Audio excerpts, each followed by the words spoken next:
കഴിഞ്ഞ ഏതാനും ദിവസങ്ങൾക്ക് മുമ്പായിരുന്നു അടിമാലി ടൗണിലൂടെയടക്കം കടന്നുപോകുന്ന ഓടകളും കൈത്തോടുകളും ശുചീകരിക്കുന്ന ജോലികൾക്ക് അടിമാലി ഗ്രാമപഞ്ചായത്ത് തുടക്കം കുറിച്ചത്. പഞ്ചായത്തിന്റെ നേതൃത്വത്തിൽ നടക്കുന്ന ശുചീകരണ ജോലികൾ തുടരുകയാണ്. ഓടകളിലും കൈത്തോടുകളിലും അടിഞ്ഞിട്ടുള്ള മാലിന്യം നീക്കുന്ന ജോലികളാണ് നടന്നുവരുന്നത്. ഓടകളും കൈത്തോടുകളും ശുചീകരിക്കുന്നതിലൂടെ മഴക്കാലത്തുണ്ടാകാൻ ഇടയുള്ള വെള്ളക്കെട്ടും ഓടകളുമായി ബന്ധപ്പെട്ട മാലിന്യ പ്രശ്നങ്ങളും ഒഴിവാകുമെന്നാണ് പഞ്ചായത്തിന്റെ പ്രതീക്ഷ. അടിമാലി ഗ്രാമപഞ്ചായത്ത് ദുരന്ത നിവാരണവുമായി ബന്ധപ്പെട്ട് മുഴുവൻ തോടുകളും ക്ലീൻ ചെയ്യുക.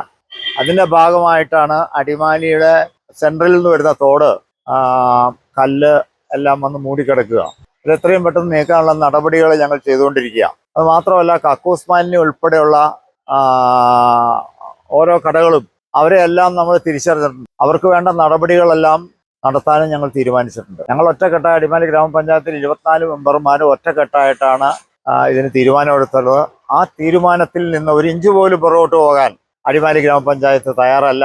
മാലിന്യങ്ങൾ നീക്കുന്നതിനൊപ്പം ഓടകളിലേക്കും തോടുകളിലേക്കും മാലിന്യം തള്ളുന്നവർക്കെതിരെയും പഞ്ചായത്ത് നടപടി സ്വീകരിക്കുന്നുണ്ട്. ടൗണിലെ ഓടകളുടെ സ്ലാബുകൾ ഉയർത്തിയാണ് പഞ്ചായത്തിന്റെ ഇപ്പോഴത്തെ ശുചീകരണ പ്രവർത്തനങ്ങൾ. ചിലയിടങ്ങളിൽ ഓടകൾക്ക് മുകളിലേക്ക് കയറ്റി സ്ഥാപിച്ചിട്ടുള്ള നിർമ്മാണങ്ങളും പഞ്ചായത്ത് ഇളക്കി മാറ്റുന്നുണ്ട്.